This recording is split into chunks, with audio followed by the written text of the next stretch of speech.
What's up, everybody? Welcome back to another video. It's me, Taj. Hope you guys have been keeping well. Today I'm going to be talking about Digimon Card Game Fest, which I attended on Saturday the 19th of March. I'm recording this Monday the 21st. So I thought I'd give you guys an update as to, first of all, what happened, what to expect, and my experience as a first-time event attendee at a major card game tournament in person. So I'll go through that with you in just a moment. So first of all, let me show you some of this swag that we got. So the reason why I attended this event was I knew the participation prize support was excellent, so I signed up to it straight away. Pretty much what I did with the Championship 2021 finals. So give you guys a bit of an update, a bit of a background into my card game playing career. I played Pokemon card game from I think it was 2018 to 2020. Pokemon League, did not take part in any events, etc. Only my local league, and I played in every single pre-release up until Fusion Strike. So my local card game shop closed down, so I stopped playing Pokemon League sort of a year and a half, 2 years after I started. And in the meantime, all I do is I play Magic, Sealed and Draft when I can.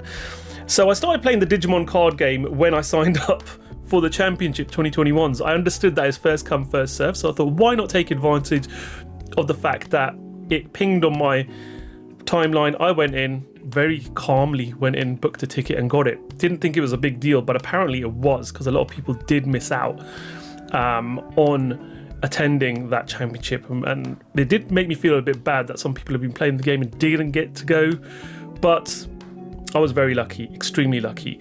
So I attended that, only played a game the night before on Discord with my mate Pete, did 4 rounds of that, and obviously got my participation prizes, learned quite a bit, learned the community was absolutely amazing, the people are super cool.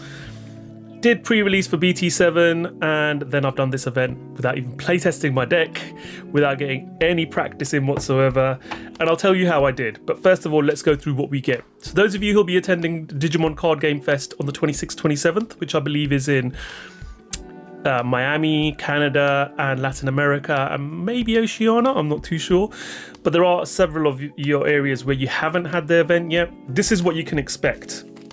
So you will be getting, and I have to refer to my tablet for this because I always get the names of these things wrong. You're going to be getting a card fest set of 10 cards, which I will be opening shortly to show you guys what we get. You're also going to be getting 2 sets of the 2021 Vault set, 10 cards in each as well, so it's already 30 cards there just in those 2 things alone. You are then also going to be getting another 20 cards, 10 of each, 2 copies of the Digi Egg set. So yeah, another 20 cards there, so that's 50 cards already. And then you're supposed to be getting 1 event pack 1 pack and 1 event pack 2 pack, so that's 52 cards in total because there's 1 card in each. But this is what happened with us. Oh yeah, and you get the sleeves. This was a late addition. They added this, I think, a week or 2 before the event.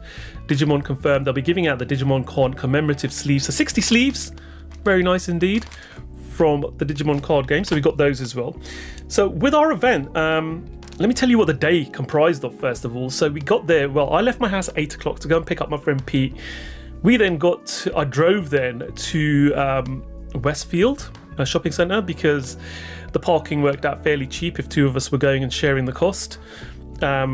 If you pay Smart Pay, which is paying in advance, it works out very good. Went there, got there very early, 9:30 a.m, had a bit of food at Pret and a coffee. Pete just had a drink. I think he might have regretted that later. I knew it was going to be a long day, so I had something to eat. Because of the way I work, it was about the right time, about 10, for me to have what I would call my lunch.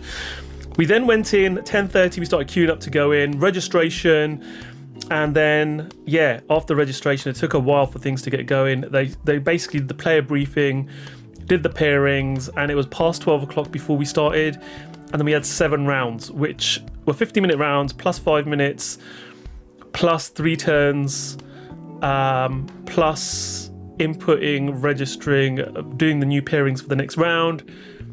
Basically, we were there till 8:30 pretty much. So yes, left my house at 8 in the morning, we were there till 8:30 in the evening. Very long day.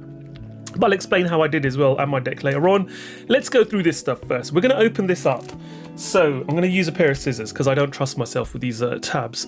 Let's open up this first pack, which is obviously, I think this is the Fest. Yes, the Fest set. So just for participating, I got one of these. And it comprises, like I said, of 10 cards. So let's have a look at what we get. I will be sleeving these up, putting these in my folder. I do love a good old stamped card.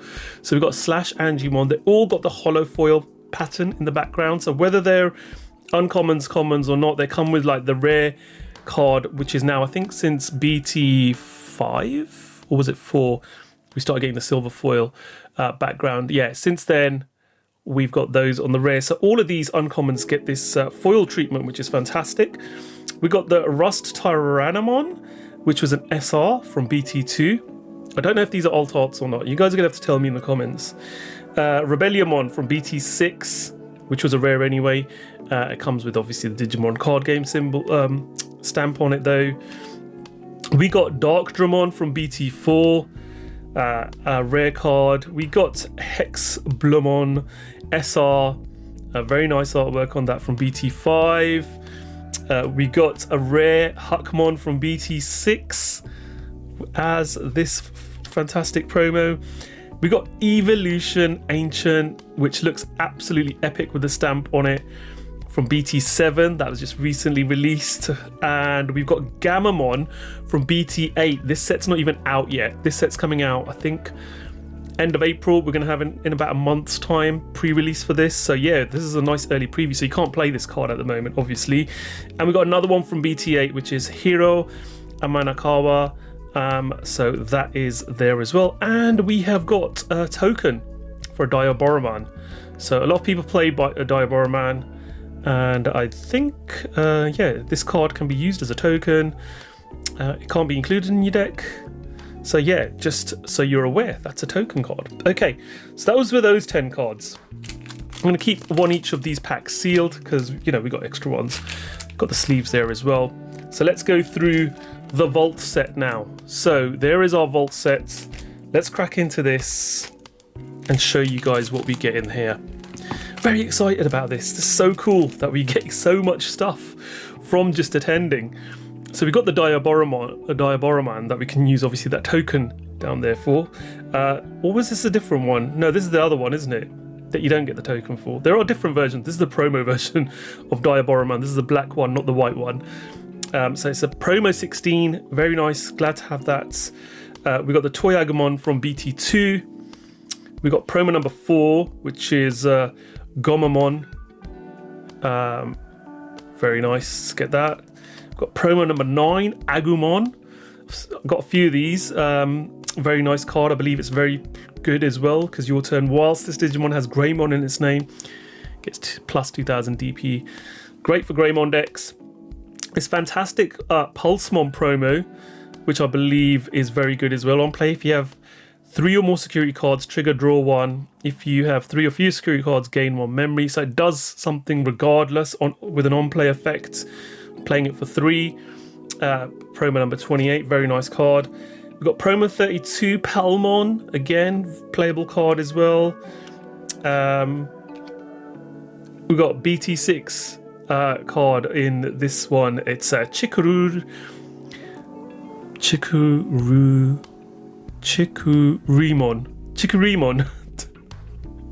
Wizardmon! Way, we got purple one. You know, you guys know I love purple. So promo 46.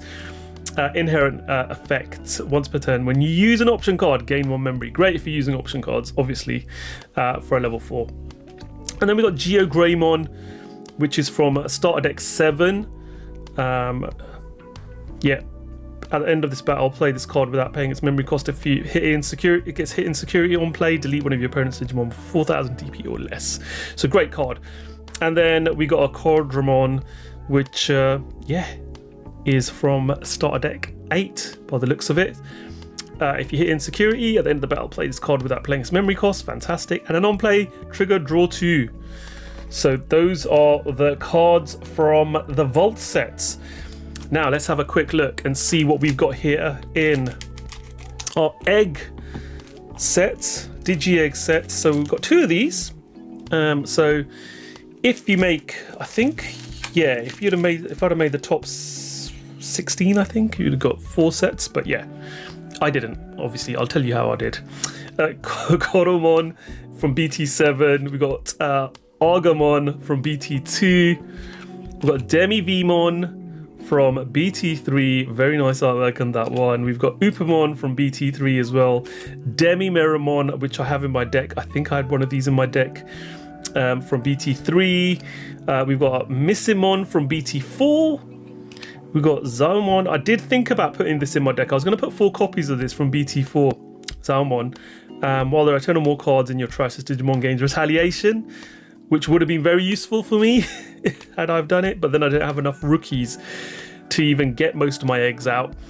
We got a Pikmon here from BT5 and Demi-Meramon from BT6, and we end with a Pagumon from BT6 as well. So those were our 10 Digi eggs. Very nice. Glad we got those.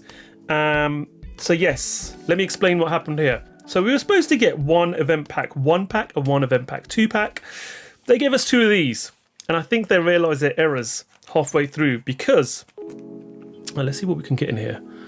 There, they gave us these 2, and then I think in between round, like at the beginning of round 2, they came round and gave us an event pack 1 because somebody must have mentioned that. Hold on a minute, we were supposed to get an event pack 1, and corrected them. So yeah. We ended up, because people had already opened these, they couldn't recall them and say, all right, give us those packs back, because yeah, people had already opened them. Hercules Kabutrimon, not the one I wanted. I would have loved, I think it was the Anubismon I want from this pack, but I've got another chance of hitting one, so we'll see if we get that in just a moment. Let me get some sleeves. Well, I'll sleeve all of this up in just a moment. Let's see what we get from this one. Let's hope we can hit the one I was after. If not, it's not a big deal. I mean, these are bonuses. It's, you know, it's luck of the draw what you get. Let's see. We got a Gogmamon. Very scary looking thing there. And let's see what we get from event pack 1. I want a Dandevimon from this one. Come on, give me a Dandevimon. Be nice if I do that. I think I've opened event pack 1 before for when I took part in the Championship 2021 finals, but we'll see what we get from this one. Ooh, it's Biomon. So yeah, very nice artwork, I have to say. Not too disappointed. Okay, cool. So yes, let me tell you about it. Okay, so I took part, like I said, hadn't playtested my deck. I built a purple deck for this event. Hybrid and Eismon was what I was going with. I really didn't know what to do. I just literally built a deck based on what I had available to me from the cards I've pulled, as well as from the only cards I bought were Cherubimon and Koichi playsets. Other than that, I had every other card, and I literally built a deck with what I had. I'm not experienced at Digimon enough. Like I said, prior to going into the event, all I had ever played was 1 round with my friend Pete on Discord, 4 rounds at the championship finals, which I lost all of them. And I have to say, everyone I played against were all European competitors, all super cool individuals, really, really welcoming. And it just made me feel like, wow, this is a community I really want to be part of. So I've really gone in hard now, and I really want to start playing on a regular basis, even if it's via Discord with my friends, just to keep up to date with how things are going. I will be attending every pre-release going forward as well. I've stopped going to Pokemon pre-releases because I just don't collect English Pokemon anymore. I'm just sticking to the Japanese. I think Pokemon have gone down a dark road where their sets are just too big. You simply can't pull what you want, and it's just diluted. And the competitive game is there's a lot to like about the competitive game in Pokemon. There's a lot not to like. It's super competitive.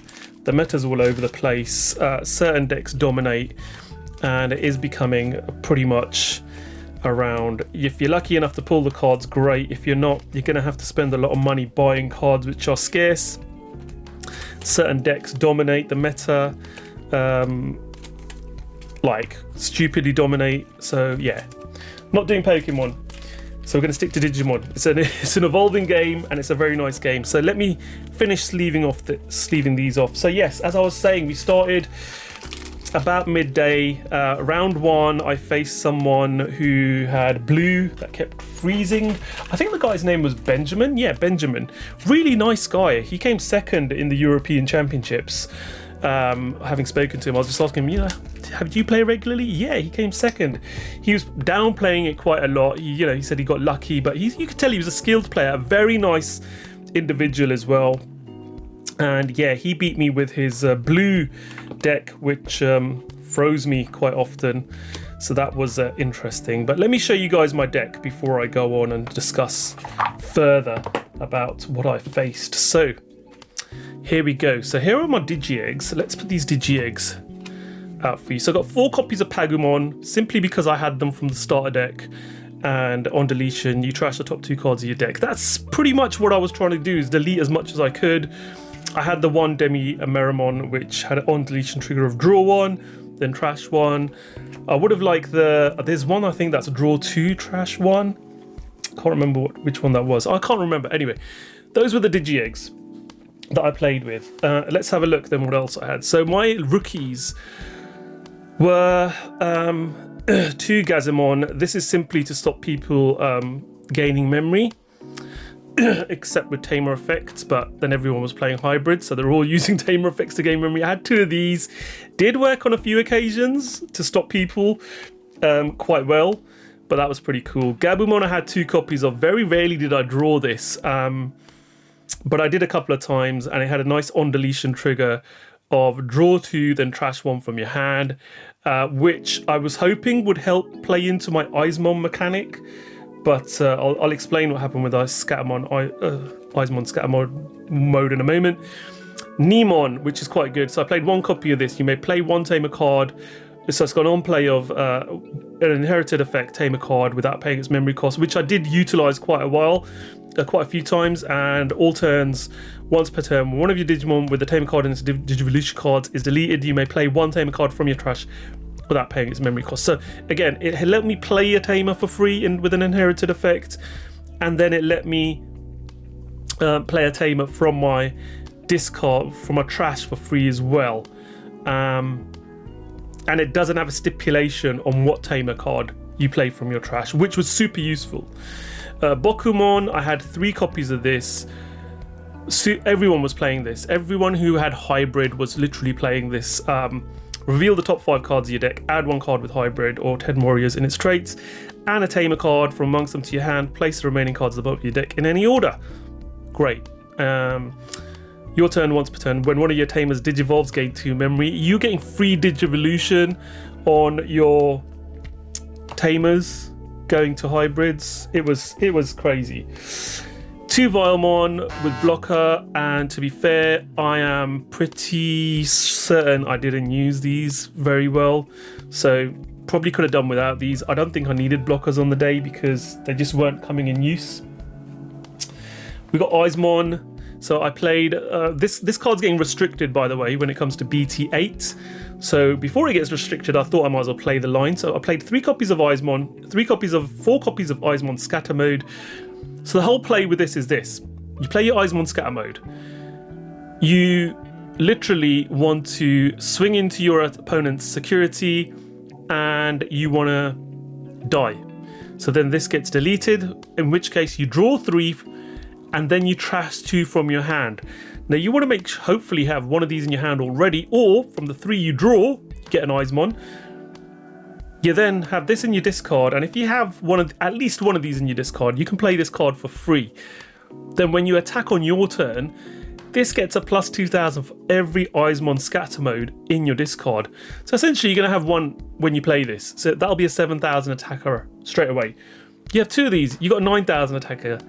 You see where I'm going with this, right? Up to a 13,000 attacker with Eismon, and if you're discarding it from your hand, if you're trashing it from your hand, should I say, it gets played for free. I was hoping this mechanic would work really well. I only pulled it off about 3-4 times, but it did work. But my problem was, every time this attacked, it was not getting deleted. It was surviving security attacks. and my opponent was literally getting on-play effects for security plays for tamers and for option cards, which didn't work in my favour.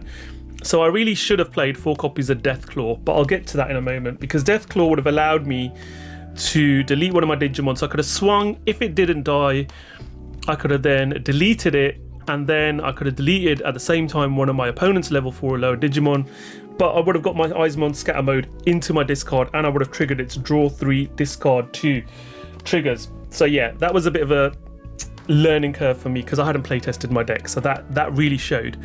Loemon was a hybrid, so I played 3 copies of that because it allowed me to evolve my tamers, my purple tamers. Kaiser Leomon, I played 3 copies of that as well, because obviously if I have Kuchi Kimura, and if I digivolved Kuichi with this, it gets retaliation till the end of my opponent's next turn, which was super. Which meant I could attack with it, and if then they attack this, it'd have retaliation and it would destroy their Digimon as well. Rihimon, again, only 1 copy because that's all I had. Would have loved to have more copies of this, but again, it does the same. And on deletion, if I had a card with hybrid in its trait, I may play a purple tamer card from my trash without paying its memory cost, which was very useful. I put 4 copies of this. When digivolving, you may play 1 purple tamer card with a play cost of 3 or less from your trash without paying its memory cost. So that was my level 5. I had 4 copies of that. So that was one of my other level 5s. Level 6, this was my sort of ultimate gameplay, was around the Cherubimon. 4 copies of Cherubimon. When digivolving, I could play 1 purple tamer card from my trash without paying its memory cost. Then for each tamer I have in play, delete one of my opponent's level 4 or lower Digimon. And on deletion, each tamer I have in play, I may play 1 level 3 Digimon card from my trash without paying its memory cost. So essentially I could have been playing these guys, my Gabumon, Neomon, Bakumon from my trash for free, triggering those, and that would have been a great mechanic. Omnimon's War, I really did not need to put this in there, and I don't know why I did. I would have probably cut this and put in a level 3 rookie in, purple rookie in, just to get myself some more so I could make use of my Digi-Eggs, which I didn't. Susanamon, I only put this in because I pulled it, and I should have had more hybrids in, so I could have taken advantage of the fact that I could have literally digivolved one of my tamers for 7, and I could have then refilled my deck as well from my trash if I was in worry of getting milling myself, but we never got to that stage. 4 copies of Kuichi, like I said, I purchased that playset. When played, draw 1, trash 1, again that worked towards helping with the Eismon. Not very fast though, just 1 and 1, and on deletion I gained a memory, which is fairly cool. Matt Ishida, I just put in 3 copies because this is a cheap one for me to put in as a tamer. When one of your Digimon is deleted, you may suspend this tamer to gain 1 memory, but I kept forgetting to utilize that trigger. So there were times where I could have suspended this to gain a memory, and I just forgot. And this is where it showed, you know, I really encourage anyone going to a tournament like this, play test your deck, get familiar with the mechanics of Digimon, because I kept forgetting certain triggers like drawing for Digivolution. I kept having to get reminded, and I think people were keen to remind me, knowing that I'm milling my own deck, so it's to their benefit for me to sometimes keep drawing. So I got reminded a few times on that, but then my friends reminded me as well. I played Strawberry Pie round 3, and she reminded me in a caring way, not in a way of helping mill my deck, if you see what I mean. Analog Youth, I played 1 copy of. Maybe I could have played more of this. On play, reveal the top 3 cards, add 1 Digimon card to them, and then trash the remaining. So you're not putting them to the bottom of your deck, they're going into your trash. That's what my deck's about, utilising my trash. Could have really helped. Where all turns, when one of my level 5 high Digimon with Digivolution cards is deleted, I may suspend it. If I do gain 1 memory, then hatch a Digi-Egg into an empty space in my breeding area. Again, didn't remember to trigger that. I could have got so many memory. I could have ended players' turns early, and I didn't, and I misplayed so badly, and I think I probably lost 2 rounds based on that out of the 7 that I took part in, because I was not paying attention to my triggers. Played this. It's a 4 cost. Great to play from the trash with one of those triggers. I don't think I had to hard play it once. Yeah, pretty cool. Mimi, when a player uses an option card, you may suspend this tamer to gain 1 memory. Again, I wish I'd had more of these in there. And then here are my option cards. Deathclaw, again, I only put 2 in there. I should have put 4 because that would have really worked with the Eismon. If I was going to go full Eismon, I would have put 4 copies of this. Because, like I said earlier on, if you delete one of your Digimon, delete one of your opponent's level 4 or lower. But I was more concerned about getting the Eismon scatter mode in there. Jack Raid, yeah, useful. But again, I was getting it at the wrong time. Only 1 copy I put in there. Had it quite early on. Sometimes I ended up having to trash this before I even got a chance to use it. And Schwarzlitz, a lot of people who were playing purple or purple-yellow hybrid were playing, I think, 4 copies of this. I played 3, each Digimon with hybrid in its trait, and each tamer you have in play, delete one of your opponent's level 5 or lower Digimon. Really good mid-game, really. It can really wipe your opponents out. 6 play costs, so quite expensive to play. Great if it's in your security and they hit it. So yeah, very useful card. But how did I do? Well, I played 7 rounds. First 3 rounds I lost. I think I played blue first. Yes, blue first, which froze me. Then I played, I think, another blue deck. I played Strawberry Pie, I think was round 3. She played a red deck. And then I played a purple yellow, which was really slow. And then I think I had another blue counter, which I think I played the blue deck after Strawberry Pie and I won that one. Then I played a purple yellow, lost. And I think I had another blue deck. And then I think my final one was purple yellow, and that ended up in a draw. So I was 1-1-5 for the day. If I hadn't have misplayed and I'd got some practice in, I think I could have done a lot better. I could have been touching close to top 64, I think. I don't think I would have hit top 64, but I would have got close. A lot of people, I think one of our players from Eclectic Games finished 2nd, so really proud of him. A few of our players did really well. They did get prizes, and my friend Strawberry Pie, she finished in the top 64 as well, so very happy for her. She got extra stuff as well. Super chuffed about that. So yeah, for me, it was a great learning experience. I would suggest do take part if you can, just for the participation prizes. It's worth the entry fee if you can get to one fairly close to you. Prepare the night before, get a good night's sleep. Make sure you've play tested your decks. Make sure that you know what you're doing as far as card plays are concerned. Have fun more than anything. Have some energy bars, drinks with you as well, and be prepared to run for a toilet break in between rounds, because you don't get much time if you're playing people who have got decks which match up fairly well with you, in the sense that your games could prolong and you could end up going 3 games per round. Yeah, be wary of that. But I hope you guys have enjoyed this video. I hope it was informative. Let me know if you guys want to see more videos like this. I'm going to be opening a lot of Digimon stuff on this channel as well. Already have as well. I open every Japanese booster box and every English booster box of Digimon. So check out my previous videos. I'm going to be opening a box of BT7 after this video, so that'll be going up soon as well. And I'll catch you guys soon on the next video. Take care. See you soon. Bye.